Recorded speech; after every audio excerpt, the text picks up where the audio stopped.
friendly matches in the international calendar. This time, how helpful has it been just to have that extra time to work on the pitch with some big World Cup qualifiers coming later in the year? Yeah, it's good. Like you say, unusual to have a couple of friendlies together. Good opponent in Iceland, then an opponent that we can make difficult if we don't do it properly at Liechtenstein on Monday.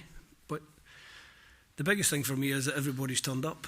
I think that's great. We come to the end of the long, hard season. A lot of them could have had little excuses or little niggles. There's one or two in the camp now that are still getting rid of little niggles for the end of the season.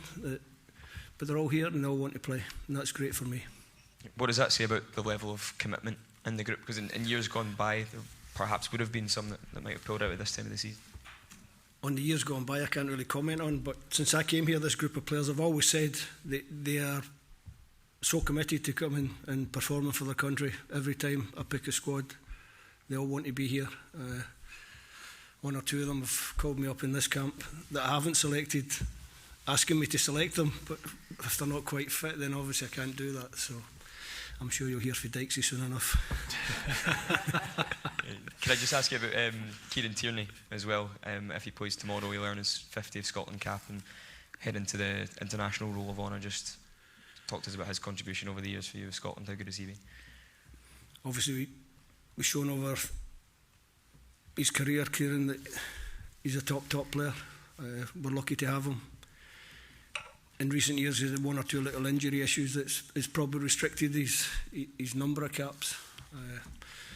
But he's one of those players that we identified very early. I remember going into London to meet him when he just moved to Arsenal, to speak to him about his role within the squad and what we expected from him. Since then, myself and Kieran have had a really good relationship. So we should be grateful that we've got him, and hopefully we've got him.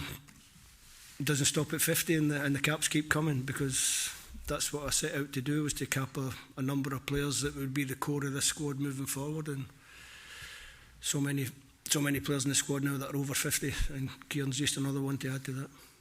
Steve, what will the approach be to these friendlies? Will you use them to try and experiment a little bit, or is it more important to try and get some wins on the board, so you might go with the kind of strongest 11? I think you know me quite well by now. We don't really experiment too much.